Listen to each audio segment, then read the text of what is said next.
Hello dear students, welcome back. कैसे हो आप सब? देखो, जेईई मेंस का एग्जाम तो चल रहा है। जिन बच्चों का एग्जाम बहुत अच्छा जा रहा है उनके लिए तो बहुत ही अच्छी बात है, लेकिन जिनका थोड़ा-सा अगर 19-20 हो रहा है, थोड़ा-सा खराब जा रहा है, तो ज़्यादा पैनिक मत होइए, स्ट्रेस मत लीजिए, क्योंकि आपके पास एक और अटेम्प्ट बचा हुआ है। उसके लिए बिल्कुल ही जोरदार तैयारी कीजिए और जो-जो आपसे छूटा हुआ है, जो-जो आपका वीक है, उस पे आप फोकस कीजिए। आपका रिजल्ट बाय गॉड मतलब बाय गॉड ग्रेस आपका अगला जो अटेम्प्ट है अप्रैल में, उसमें आपका रिजल्ट बहुत बढ़िया आएगा। राइट, ठीक है। तो ये जो क्वेश्चन 3 है ना, ये आपका आज का ही क्वेश्चन है, 29th जैन, मतलब आज का शिफ्ट 1 का ही ये प्रॉब्लम है। ठीक है ना? तो पहला indefinite integration, second is definite and third is आप बोल सकते हो एओडी। हालांकि इसमें थोड़ा सा कॉन्सेप्ट आपका एपी का लग रहा है, राइट। और ये जो डेफिनिट का प्रॉब्लम है, ये मतलब बिल्कुल सिमिलर प्रॉब्लम है जो 27th जैन को शिफ्ट 2 में डेफिनिट इंटीग्रेशन का प्रॉब्लम आया था, राइट।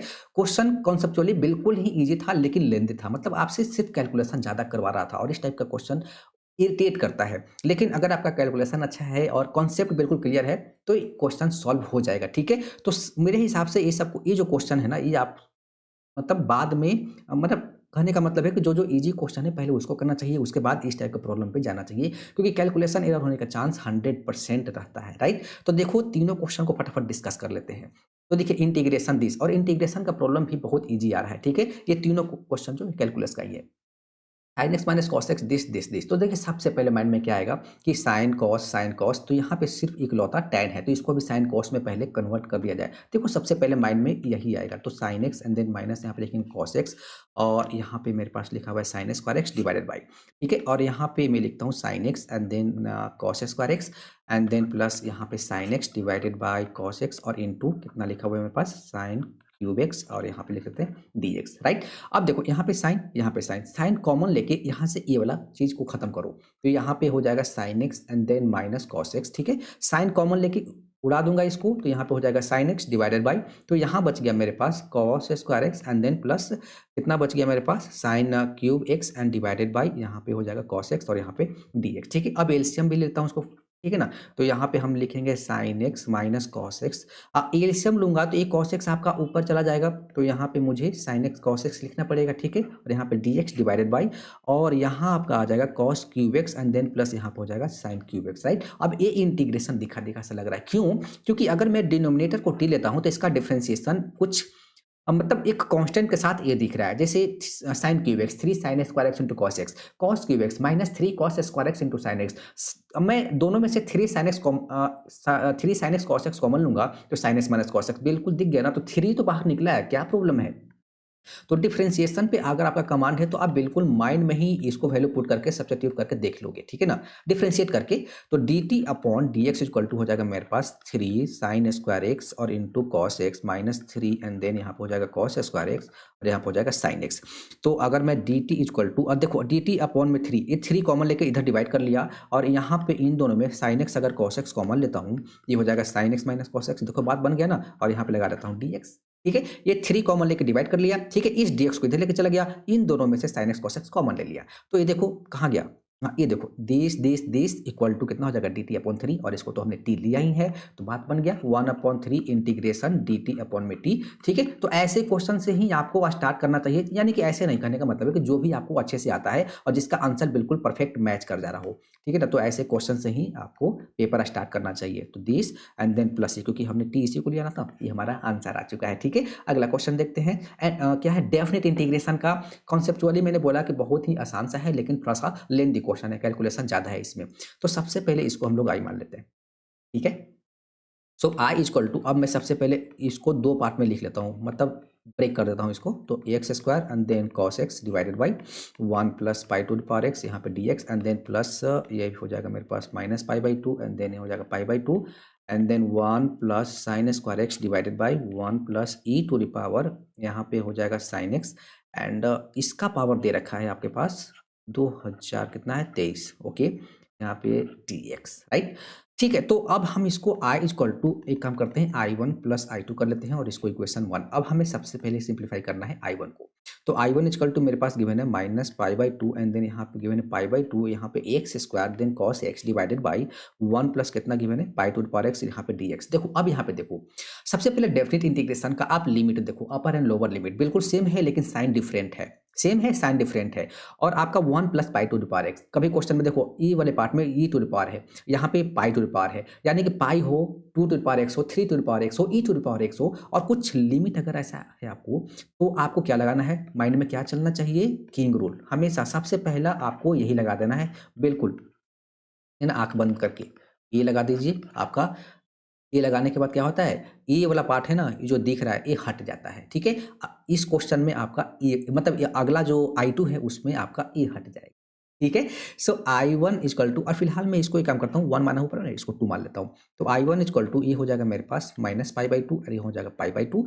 एंड जब ये अप्लाई करता हूँ तो देखो, तो a plus b minus x, तो a प्लस बी यानी कि होता है 0 माइनस एक्स, मतलब x को आपको माइनस एक्स से रिप्लेस करना है, राइट। तो माइनस एक्स का whole square same, cos minus x also equal to cos x, numerator change नहीं किया, लेकिन यहाँ पे 1 प्लस, देखो x की जगह माइनस एक्स नाती हो जाएगा pi to the power minus X, जिसको हम लोग 1 upon pi to the power X लिखेंगे, और यहाँ पे dx लिखेंगे, ठीक है। और इसको मान लेता हूँ थर्ड, ठीक है। अगला स्टेप में आपको क्या कर देना है, आपको सेकेंड प्लस क्या कर देना है, थर्ड, ठीक, हाँ थर्ड, ठीक है। सो 2I1 इक्वल टू, देखो minus pi by two, and then यहाँ पे हो जाएगा पाई बाई टू। अब जब हम दोनों को ऐड करेंगे तो बोला था जैसे ही ऐड करोगे ना, ये आंख बंद करके आप ये वाला पार्ट को हटा ही देना, ऐड करोगे तो कट जाएगा अपने आप, ठीक है। तो बचेगा सिर्फ न्यूमरेटर में वाला पार्ट, यानी कि x square and then cos x, और यहाँ पे लिखेंगे dx, ओके। अब इसके बाद तो आपको पता है क्या लगाना है, तो इंटीग्रेशन बाय पार्ट्स, देखो सिर्फ कैलकुलेशन करवा रहा है, इंटीग्रेशन बाय पार्ट्स, ठीक है ना, integration by parts, I let, जो हम कॉन्सेप्ट लगाते हैं formula, u v d x equal to u integration v d x minus integration d u upon d x integration v d x, और यहाँ पे होता है मेरे पास डी एक्स, ठीक है। तो जेई मेंस का जो एग्जाम होते जा रहा है शिफ्ट वाइज, उसका आप क्वेश्चन पे नजर डालते जाइए, जरूरी नहीं है कि पूरा क्वेश्चन सॉल्व करें, लेकिन एक नजर डालते जाइए, उससे मिलता जुलता ही क्वेश्चन शायद अगला शिफ्ट में आ जाए, ठीक है। तो ये सब चीज़ का ध्यान रखिए।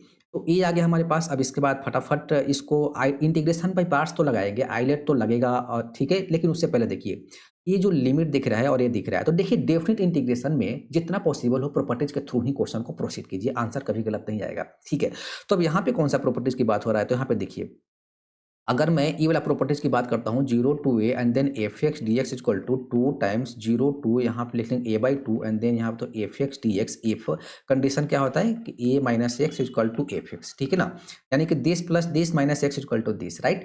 तो अब दिस प्लस दिस करेंगे तो कितना हो जाएगा, 0 माइनस एक्स, मतलब एक्स को माइनस एक्स से रिप्लेस करके देखना है, तो बिल्कुल चेंज नहीं कर रहा है, ठीक है। तो ये प्रॉपर्टी लग जाएगा, तो अब लिख सकते हैं 2I1 equal to 2 times 0 to pi by two. अब ना जब हम इंटीग्रेट कर लेंगे तो ये वैल्यू पुट करना आसान हो जाता है, तो इसीलिए प्रॉपर्टीज आप लगाते चलो। ये हो गया, देखो ये अब ये 2 भी गायब हो गया, तो I1 इक्वल टू अब लगा दिया इसमें आइलेट के थ्रू इंटीग्रेशन बाय पार्ट्स, इसको यू इसको भी फटाफट कर लेते हैं। तो यहाँ पे दिस हो जाएगा, और कॉस एक्स का जो इंटीग्रेशन साइन एक्स हो गया, एंड यहाँ पे हो जाएगा 0 to pi by two minus integration x square को डिफ्रेंशिएट करेंगे 2x, एंड देन यहाँ पे मेरे पास हो जाएगा साइन एक्स, एंड यहाँ पे हो जाएगा dx, एंड 0 यहाँ पे हो जाएगा मेरे पास this which is equal to, value put कर लूँ यहाँ पे, तो पाई स्क्वायर अपॉन 4 और into sine pi by to कितना होता है 1, एंड माइनस करूंगा तो 0, मतलब 0 हो गया, minus twice of this, again यहाँ पे क्या लग जाएगा, इंटीग्रेशन बाय पार्ट्स। तो यहाँ पे x बाहर निकलेगा, एंड साइन का इंटीग्रेशन माइनस कॉस एक्स, तो माइनस यहाँ पे कर दिया, और यहाँ पे कॉस एक्स, माइनस को बाहर ही ऐसे कर लेता हूँ, और यहाँ पे 0 to this minus integration x का डिफरेंशिएशन 1, एंड इसका माइनस कॉस एक्स, यहाँ पे प्लस कर लेता हूँ, यहाँ पे हो जाएगा कॉस एक्स, यहाँ पे dx this, and then 0 to यहाँ पे हो जाएगा मेरे पास पाई बाई टू, ठीक है ना। तो फिलहाल ये हो जाएगा मेरे पास I1 इक्वल टू, अब इधर ले लेता हूँ, ठीक है ना। तो I1 इक्वल टू हो जाएगा मेरे पास पाई स्क्वायर अपॉन 4 माइनस कितना हो जाएगा, ट्वाइस ऑफ, यहाँ पे ट्वाइस हो जाएगा, ब्रैकेट डाल लेता हूँ। अब यहाँ पे वैल्यू पुट कर लूँ क्या, तो ये पाई बाई टू पुट करूँगा यहाँ पे, तो cos pi by to 0, and lower put करूँगा तो भी 0, मतलब ये कंप्लीट ही 0 आ गया। तो और इसका इंटीग्रेशन साइन एक्स, ठीक है। तो ये तो आपका हो जाएगा 0, एंड देन प्लस यहाँ पे हो जाएगा साइन एक्स, एंड इसका 0 to pi by two this, तो which is equal to pi square upon 4, and then minus यहाँ पे वैल्यू पुट करूँगा तो कितना हो जाएगा, साइन पाई बाई टू, यानी कि 1 यानी कि 2, यानी कि मेरे पास I1 आ चुका है, ठीक है ना। यही बिल्कुल सेम I1 आपका जो 27th जन का शिफ्ट 2 में था, बिल्कुल यही आया था, ठीक है। तो देखिए आपको हेल्प करेगा अगर आपने कुछ क्वेश्चन सॉल्व किया, या फिर कुछ क्वेश्चन पे आपने नज़र डाला है प्रीवियस, मतलब कहने का मतलब है जो शिफ्ट होते जा रहा है, राइट। अब चलते हैं हम लोग I2, तो I2 क्या है हमारे पास, I2 1 plus sine square x, ठीक है, लिमिट वही है 1 प्लस साइन स्क्वायर एक्स, यानी कि minus pi by two, then pi by two 1 plus यहाँ पे लिखेंगे sine square x divided by 1 plus E to the power, यहाँ पे लिखा हुआ है साइन एक्स, और इसका पावर है 2023, और यहाँ पे dx। मैं डिटेल में आपको सोल्यूशन बता रहा हूँ, ठीक है ना। क्योंकि सभी का दिमाग मतलब कहने का मतलब है फास्ट कैलकुलेशन फास्ट मतलब सॉल्यूशन से किसी को समझ में आए, किसी को ना समझ में आए, ठीक है? तो उनके लिए भी तो सॉल्यूशन होना चाहिए। तो ये हमने कर लिया। देखो अब अगेन देखो ई टू द पावर एक्स्पोनेंशियल बैठा हुआ है, लिमिट को देखो, अगेन वही किंग रूल जो पहले लगाया, ठीक है? तो अब एक काम करता हूँ, इसको हम लोग 1, 2, 3 मान चुके हैं, इसको मान लेता हूँ 4th राइट? एंड तो यहाँ पे हो जाएगा minus pi by 2 and then pi by 2 बिल्कुल वही कौन अप्लाई कर रहा हूँ, किंग रूल। तो यहाँ पे हो जाएगा दिस प्लस दिस मतलब यहाँ पे एक्स की जगह माइनस एक्स। अब चूंकि साइन स्क्वायर एक्स है तो ये तो ऑलरेडी चेंज नहीं करेगा, यही सेम रह जाएगा। लेकिन वन प्लस अब देखो यहाँ पे एक्स की जगह क्या डालेंगे। अब इतना पार्ट को अगर समझना है तो देखो ई टू द पावर यहाँ पे लिखा हुआ है साइन, यहाँ पे लिखेंगे माइनस एक्स और इसका पावर लिखा हुआ है 20 कितना लिखा हुआ है 23, यानी कि E to the power sine minus X equal to minus sine X, यानी कि माइनस यहाँ पे लिखा हुआ है साइन एक्स और इसका पावर है आपके पास 2023, ठीक है? तो -1 टू द पावर दिस, यानी कि ये लिखा हुआ है ई टू द पावर माइनस और यहाँ पे लिखा हुआ है साइन एक्स और ये लिखा हुआ है 2023, ठीक है? जिसको हम लोग लिख सकते हैं 1 अपॉन में ई टू द पावर यहाँ पे क्या लिखेंगे साइन एक्स और इसका पावर हो जाएगा 2023, राइट? इतना पार्ट लिखा हुआ है, यानी कि ये लिखा हुआ है ई टू द पावर कितना लिखा हुआ है आपके पास साइन एक्स एंड पावर इसका है 2023 और यहाँ पे लिख लेंगे dx और इसको मान लेते हैं 4th, ठीक है? ये तो माइंड में करने वाला है और ऐसे भी डायरेक्ट ऐड कर लोगे तो आपका हट ही जाएगा। अब आपको करना है 4th and then plus 5th, यानी कि 2i2 इक्वल टू मेरे पास हो जाएगा minus pi by 2 and then हो जाएगा पाई बाई 2। एक्सपोनेंशियल पार्ट को हटा दो, सिर्फ बचेगा 1 प्लस कितना साइन स्क्वायर एक्स। अब इसी को आपको इंटीग्रेट कर लेना है, ठीक है? सो 2i2 इक्वल टू मैं लिख लेता हूँ minus pi by 2 and then pi by 2, यहाँ पे हम लोग dx प्लस अलग अलग करके, ठीक है ना, अलग अलग करके और यहाँ पे लिख लेते हैं sine square x then dx, right? ठीक है। सो 2i2 इक्वल टू ये तो x हो जाएगा, ठीक है, एंड माइनस पाई बाई 2 यहाँ पे दिस एंड देन प्लस। देखो अब इसको इंटीग्रेट करना है ना, तो एक काम करता हूँ, इसको इंटीग्रेट करने के लिए देखो यहाँ पे एक मैं काम कर लेता हूँ। अगर मैं इसको फिलहाल कितना i1 i2 ले रखा है ना, i3 मान लूँ क्या, i3 मान लेता हूँ, ठीक है? तो i3 equal to this, again यहाँ पे अप्लाई कर लेंगे क्या, i3 इक्वल टू, ठीक है ना, और i3 इक्वल टू यहाँ पे अप्लाई कर लेता हूँ मैं वही फॉर्मूला किंग रूल, ठीक है? तो ये हो जाएगा मेरे पास माइनस पाई बाई 2, मतलब मैं प्रॉपर्टीज के अकॉर्डिंग जा रहा हूँ, अदरवाइज साइन स्क्वायर एक्स को आप 1 माइनस कॉस 2 एक्स बाई 2 करके भी प्रोसीड करोगे तो आपका आंसर नहीं जाएगा, ठीक है? ओके, तो दिस हो गया एंड यहाँ पे मैं लिख लेता हूँ, जब अप्लाई करूँगा तो ये साइन स्क्वायर एक्स, अच्छा 2 टाइम्स भी तो करना पड़ेगा, 2 टाइम्स करने से पहले होगा, उससे बेटर तो मैं वही कर लेता, लेकिन अब चलो कर दिया है तो कर दिया है। 1 मिनट मैं इसको थोड़ा सा फ्रेश करता हूँ, रुको 1 मिनट, इसको कर ही लेता हूँ i3, मतलब इसको i3 छोड़ो, इसको अलग से कर लेता हूँ, ठीक है? देखो इतने पार्ट को मैं इंटीग्रेट करना चाहता हूँ, ठीक है? तो यहाँ पे अगेन मैं कौन सा प्रॉपर्टीज, अगर ये वाला अप्लाई किया होगा आपने देखा होगा, कहाँ पे 2 टाइम्स 0 टू a/2 किया था ना, वो वाला प्रॉपर्टीज कहाँ गया, ये वाला अगर अप्लाई कर दूँ यहाँ पे तो काम बन जाएगा ना, यहाँ पे भी वही सेम चीज़। तो अब 2 टाइम्स कितना हो जाएगा 0 to pi by 2 and then यहाँ पे हो जाएगा साइन स्क्वायर एक्स, यहाँ पे dx, ठीक है? ये हो गया। यहाँ के बाद इसके बाद हम क्या करेंगे, अब देखो 1 माइनस कॉस 2x अपॉन 2 करके भी कर लो, ठीक है? या फिर एक काम करो और, अब देखो मैं एक काम करता हूँ, इतना पार्ट को समझना, इतना पार्ट को मैं मान लेता हूँ यहाँ पे i3, ठीक है? और इक्वेशन मैंने कितना मान रखा है, 4, 5 तक गया है, तो इक्वेशन इसको मैं मान लेता हूँ 6 फिफ्थ, ठीक है ना? इक्वेशन 6th हो गया, राइट? ठीक है ना? यहाँ पे अप्लाई कर दो, क्या हो जाएगा 0 टू पाई बाई 2, वही 0 किंग रूल का, ठीक है? तो यहाँ पे हो जाएगा मेरे पास cos square X DX which is equal to, ये भी मेरे पास हो जाएगा i3 एंड यहाँ पे हो जाएगा मेरे पास 7th इक्वेशन, ठीक है ना? प्रॉपर्टीज पता है ना, 0 to a f x D x equal to 0 to a f कितना होता है ए माइनस एक्स और यहाँ पे होता है डी एक्स, राइट? ठीक है? ये तो माइंड में करने वाला है, मैं तो बता रहा हूँ इसलिए इतना टाइम लग जा रहा है, ठीक है? आप क्या करो, इसको यहीं पे क्या कर लो आप, सॉरी 6 एंड देन प्लस कर लो 7th, ठीक है ना? दोनों को ऐड कर लोगे, यानी कि 2i3 इक्वल टू कितना हो जाएगा पास 0 2 और यहाँ पे हो जाएगा मेरे पास pi by 2 and sine square X plus cos square 1 यानी कि dx, तो विच इज इक्वल टू ये मेरे पास कितना आ गया, मेरे पास सिर्फ पाई बाई 2 आ गया, तो i3 इक्वल टू कितना हो जाएगा मेरे पास पाई अपॉन 4, ठीक है? अब ये ट्वाइस में भी है, ठीक है? तो कंप्लीट आंसर जो आएगा, कंप्लीट आंसर जो आएगा 2i2 इक्वल टू ये हो जाएगा मेरे पास pi by 2 and then plus pi by 2 and then plus pi by 4, यानी कि 2 इंटू यहाँ पे हो जाएगा पाई बाई 4, 2 यहाँ पे मल्टीप्लाइड है ना, इतना का वैल्यू सिर्फ आया है, ये इतना का वैल्यू है, ठीक है ना? ये इतना का वैल्यू आ गया सिर्फ और सिर्फ आपका कितना आया पाई बाई 4 और 2 से मल्टीप्लाई कर लिया तो ये आ गया, ठीक ना? प्रॉपर्टीज के अकॉर्डिंग किया, otherwise sine square x equal to 1 minus cos 2x by 2 करके प्रोसीड कर लो तो भी आ जाएगा, ठीक है?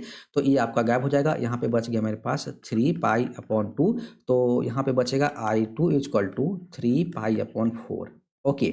तो i2 तो आपका इतना अच्छा मल्टीप्लाइड भी था क्या?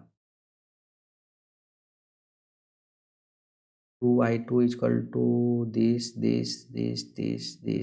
ठीक है। तो अब i1 इक्वल टू ये आ गया, तो i इक्वल टू मेरे पास कितना था, तो लिख लेता हूँ, यहाँ पे अगला क्वेश्चन आ गया। सो i इक्वल टू आपके पास था i1 plus i2, I think यही था ना। तो i1 कितना आ चुका है, i1 पाई स्क्वायर अपॉन 4, यानी कि pi square upon 4 -2, and then plus 3 pi upon 2, इतना आ गया। ओके, तो 3 पाई अपॉन 2 आ गया, तो हमें गिवन क्या था भाई, देखना पड़ेगा। पाई upon 4 pi plus alpha -2, okay, पाई अपॉन 4 कॉमन लेना पड़ेगा।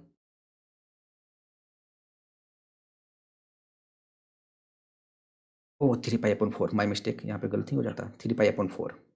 ठीक है, कैलकुलेशन एरर हो सकता है। तो यहाँ पे लिखा हुआ है और उस फॉर्म में कन्वर्ट करके आपको प्रोसीड कर लेना है। ओके, तो अगर मैं यहाँ पे पाई अपॉन 4 अगर मैं कॉमन लेता हूँ, पाई अपॉन 4, तो यहाँ बचेगा मेरे पास पाई, यहाँ पे पाई पाई बचेगा, एंड देन प्लस यहाँ पे बचेगा मेरे पास 20, एंड माइनस कितना बचेगा, -2। तो पाई अपॉन 4 पाई प्लस अल्फा -2, यानी कि अल्फा का वैल्यू मेरे ख्याल से यही आ जाएगा। ठीक है, बिल्कुल करेक्ट आ गया। मेरे पास कितना आया, पाई बाई 4, एंड देन यहाँ पर बचा pi, and then plus I think this, and -2 था, यानी कि अल्फा का वैल्यू कितना आ गया, 3 आ गया, यानी कि बी हमारा आंसर आ गया। ठीक है, कैलकुलेशन आप देख लेना, प्रोसेस तो मैंने सही किया है। ये स्टेप में आप साइन स्क्वायर एक्स को 1 माइनस कॉस 2x करके भी प्रोसीड कर लेना, मैंने डायरेक्ट कर लिया, और ऐसे ये तो माइंड में भी करके प्रोसीड कर लेना, आपका आंसर आ जाएगा। ठीक है, तो बेसिकली कैलकुलेशन थोड़ा सा ज़्यादा था क्वेश्चन में। In an increasing arithmetic progression this if a6 equal to this and the product of this is greatest, बिल्कुल जो एडवांस टाइप का प्रॉब्लम है, जो एडवांस में इस टाइप का प्रॉब्लम आया हुआ है पहले। ठीक है, तो इंक्रीजिंग तो हम जीपी ले लेते हैं, a and then a plus d and then a plus 2d, ठीक है, and up to so on चलता रहेगा। ठीक है, तो यहाँ पे मेरे पास जो फर्स्ट टर्म है, यानी कि मेंशन कर देता हूँ आपको, फर्स्ट टर्म है वो आपका a है, एंड देन कॉमन डिफरेंस कितना है, मैंने लिया है d लिया है, राइट। तो आपको कॉमन डिफरेंस का ही वैल्यू बताना है, and the product of this is greatest, and मेरे पास a6 इक्वल टू कितना गिवन है, 6, यानी कि a6 equal to a plus कितना हो जाएगा 5d, which is equal to 2, और इसको इक्वेशन 1 मान लेता हूँ। अब देखो प्रोडक्ट, यानी कि इनका प्रोडक्ट, इसको मैंने मान लिया z, तो z इक्वल टू गिवन है a1 then a5 and then a4। अब a1 का वैल्यू कितना हो जाएगा, फर्स्ट टर्म को मैंने a1 इक्वल टू a ले लिया है, ठीक है ना, तो यहाँ पे a हो जाएगा, ठीक है, इनटू, ठीक है, और ए प्लस, अब sorry a five equal to कितना हो जाएगा, तो ए प्लस हो जाएगा मेरे पास 4d, एंड देन ए4 इक्वल टू हो जाएगा ए प्लस 3, ठीक है ना, ये लिख लिया हमने। सो जेड इक्वल टू, अब देखो, अब ग्रेटेस्ट वैल्यू बोल रहा है और आपको निकालना है वैल्यू ऑफ कॉमन डिफरेंस। तो हम एक काम करते हैं, इस जेड का जो वैल्यू है यहाँ पे डी में ही रखते हैं, मतलब ए को रिप्लेस कर देते हैं। ओके, तो हम यहाँ से अगर लिखना चाहें तो ए इक्वल टू मेरे पास कितना गिवन है, 2 माइनस कितना गिवन है 5d, वैल्यू पुट कर लेता हूँ, यानी कि 2 माइनस यहाँ पे हो जाएगा 5d, एंड देन यहाँ पे हो जाएगा 2 minus 5d and then plus 4d, ये हो जाएगा मेरे पास 2 minus d, and then 2 minus 5d, यानी कि 2 एंड माइनस कितना हो जाएगा 2d। तो z इक्वल टू, अगर मैं इसमें से 2 कॉमन ले लेता हूँ, तो ये हो जाएगा मेरे पास 2 माइनस, ये हो जाएगा 5d, एंड देन ये हो जाएगा 2 माइनस डी, एंड ये हो जाएगा 1 माइनस डी, राइट। ठीक है, तो अब हम एक काम करते हैं, इसको डिफ्रेंशिएट करना पड़ेगा मेरे भाई, डिफ्रेंशिएट, एक काम करता हूँ, 2 माइनस 5d यहाँ पे लिख लेता हूँ, यहाँ पे 2 गिवन है, और एक काम करता हूँ, इसको मैं पहले मल्टीप्लाई कर लेता हूँ, कितना हो जाएगा 2 माइनस 2d, 2 माइनस 3d, यानी कि 2 minus 3d, and then plus हो जाएगा मेरे पास डी स्क्वायर। तो z equal to twice of this, इसको भी मल्टीप्लाई कर लूँ क्या फटाफट, तो ये हो जाएगा मेरे पास 4 माइनस हो जाएगा मेरे पास 60, एंड देन प्लस हो जाएगा 2d स्क्वायर, माइनस हो जाएगा मेरे पास 10d, एंड प्लस हो जाएगा मेरे पास 15d square, and then minus हो जाएगा मेरे पास 5d क्यू। ओके, तो जेड इक्वल टू फाइनल करता हूँ इसको मैं, तो एक मिनट, 4 एंड 4 एक ही जगह पे है, तो 4 लिख दिया, और 6d, और दिस माइनस कितना है 16d, एंड देन प्लस हो जाएगा मेरे पास 17d square, and then minus 5, और यहाँ पे हो जाएगा डी क्यू। देखो अब हम डिफ्रेंशिएट कर लेंगे विथ रिस्पेक्ट टू डी, यानी कि डी जेड अपॉन में डी, और यहाँ पे विथ रिस्पेक्ट में चल रहा है, ठीक है ना, which is equal to twice of, यहाँ पे हो जाएगा 0 कांस्टेंट का, -16 and then plus 34d, and then -15 and then d square, which is equal to कितना हो गया 0 हो गया, राइट। ठीक है, अब यहाँ पे आप मेंशन करोगे फॉर मैक्सिमा एंड मिनिमा, क्या होता है dz upon d this which is equal to 0। So इतना 0 हो जाएगा, यानी कि मैं लिखना चाहूँ तो -16 plus 34d and then -15d² equal to 0। Minus हटा दो क्या यहाँ से, तो 15d² minus 34d and then plus 16 which is equal to 0। फटाफट इसको कैलकुलेट कीजिए तो कितना हो रहा है, तो 1 मिनट, 15d² माइनस कितना है 34d and then plus 16 equal to 0। ठीक है, अब इसको आपको करना है तो ये कम कीजिए, ये लिखा हुआ है 3 × 5 और ये लिखा हुआ है आपके पास इंटू में 2 × 2 × 2 × 2, तो 24 हाँ 24 10 बिल्कुल, यानी कि this -24d and then -10d and then plus 16 equal to 0। तो यहाँ से कॉमन कितना आ जाएगा, यहाँ से कॉमन आ जाएगा आपके पास आई थिंक 3d, तो यहाँ पे हो जाएगा 5d माइनस कितना हो जाएगा 8 एंड देन माइनस यहाँ पे कॉमन आ जाएगा 2 आ जाएगा, तो यहाँ पे हो जाएगा 5d and then -8 which is equal to 0। So d का वैल्यू मेरे पास आ गया 8/5 and then d equal to कितना आ गया मेरे पास 2/3। दो वैल्यू आया। ठीक है, अब हम कौन ग्रेटेस्ट देगा, तो इसके लिए हम लोग डबल डेरिवेटिव यूज कर लेते हैं। तो अब आइए dz अपॉन जो गिवन था, यानी कि dz अपॉन दिस और यहाँ पे this which is equal to क्या गिवन था, ट्वाइस ऑफ, यहाँ पे अगर मैं एक काम करता हूँ यार थोड़ा सा ना, अब इसको तो हमने वैल्यू कर ही रखा था डिफ्रेंशिएट करने से पहले इक्वल टू 0, इसको तो मैंने फैक्टराइज फॉर्म में कर रखा था ना, तो एक काम करता हूँ फैक्टराइज फॉर्मूला लिख लूँ क्या। फैक्टराइज फॉर्मूला अगर मैं लिखूँ तो यहाँ पे यही गिवन था। ओके ओके, तो अगर मैं अच्छा एक मिनट पहले लिख लेता हूँ, रुको। यहाँ पे 2 टाइम्स यहाँ पे -16 एंड देन माइनस कितना था +34d +34d and then -15d²। Okay d²। Okay ठीक है, तो अगर मैं यहाँ से -2 कॉमन ले लूँ तो यहाँ पे हो जाएगा 15d² -34d and then plus 16। इसको डिफ्रेंशिएट भी तो करना है, मैं कर ही क्यों रहा हूँ, डिफ्रेंशिएट ही करता हूँ डायरेक्ट। ये क्यों किया मैंने माइनस कॉमन लेकर, चलो कोई बात नहीं दिस। तो आप लिख लीजिए d2 this upon d² this d² x d2 upon dx² मैंने डी, ठीक है ना, dx² यानी कि d और इंटू यहाँ पे कर लेंगे दिस। ठीक है, तो which is equal to minus this और इसको करेंगे तो ये हो जाएगा मेरे पास 30d माइनस यहाँ पे हो जाएगा आपके पास 34। अब दोनों वैल्यू आपको 1 बाई 1 पुट करना है। अब डायरेक्ट इसी को आप डिफ्रेंशिएट कर लेना, ठीक है ना, कोई माइनस माइनस कॉमन लेने की जरूरत नहीं है। तो अगर हम लोग वैल्यू पुट करते हैं कितना एट कितना 8/5, अगर हम लोग d का वैल्यू लेते हैं तो ये जो d2z upon d and then यहाँ पे आ जाएगा d² का वैल्यू जो आ जाएगा, वैल्यू पुट करके देखूँ -2 और यहाँ पे हो जाएगा 30d, यानी कि 30 × 8/5 एंड देन माइनस हो जाएगा मेरे पास 34। तो ये 5 से ये आपका 6 जाएगा, तो 6 कितना हो जाएगा 48 माइनस दिस, मतलब ये आ रहा है आपके पास लेस देन 0, मतलब डबल डेरिवेटिव लेस देन 0, मतलब ये d इक्वल टू 8/5 ही आंसर होगा। ठीक है ना, आपके पास जो आ गया दिस अपॉन यहाँ पे जो वैल्यू है ये लेस देन 0 आ गया एट x इक्वल टू कितना 8/5, यानी कि d सॉरी x नहीं d, क्योंकि ज़्यादातर में यही लिखाता है ना, तो हम इसको लिखेंगे at d equal to this, तो d इक्वल टू 8/5 ही आपका वैल्यू होगा जिसपे ये ग्रेटेस्ट होगा। एंड 2/5 ऑफकोर्स 2/3 जो होगा वो ऑफकोर्स क्या होगा मिनिमा देगा। ठीक है, तो हमें ग्रेटेस्ट पूछ रहा था, तो इसका आंसर कितना आ गया 8/5, यानी कि 8/5 हमारा आंसर आ गया। बस कैलकुलेशन आप देख लेना, आप इस सही लिखा हुआ होगा, कहीं मैंने x तो नहीं लिख दिया, दिस dz अपॉन डी, हाँ बिल्कुल करेक्ट लिखा हुआ है, फॉर मैक्सिमम ये हमने कर लिया। उसके बाद हमने इसको सिंप्लीफाई किया, d का वैल्यू आया, फिर ये लिखा d², तो this equal to less than, basic सा क्वेश्चन है। मेन कॉन्सेप्ट यही था कि हमें, क्वेश्चन का जो मेन कॉन्सेप्ट था कि ये जो गिवन है, ठीक है, और आपको पूछ रहा था कॉमन डिफरेंस, तो हमने ए को रिप्लेस किया, यही काम था। उसके बाद तो उसको डिफरेंशिएट करके इक्वल टू 0 पुट करना है, जो क्रिटिकल पॉइंट्स आएगा उसको हम डबल डेरिवेटिव में चेक करके देख लेते हैं। लेस देन 0 पे मैक्सिमा एंड ग्रेटर देन 0 पे मिनिमा देता है, चूंकि डबल डेरिवेटिव यहाँ पे लेस देन 0 हुआ एट d इक्वल टू 8/5, तो 8/5 क्या होगा greatest value of greatest than the common difference. ठीक है, तो कॉमन डिफरेंस का वैल्यू आ गया 8/5, तो ये हमारा आंसर आ गया। तीनों क्वेश्चन अच्छे हैं। देखो दो थोड़ा सा लेंदी क्वेश्चन है, जो डेफिनेट वाला था लेंदी क्वेश्चन है, लेकिन लेंदी के साथ साथ मैं बोलता हूँ अगर आपका कॉन्सेप्ट क्लियर है ना, तो बहुत बहुत सारा स्टेप जो है ना वो माइंड में ही हो जाता है। Thank you.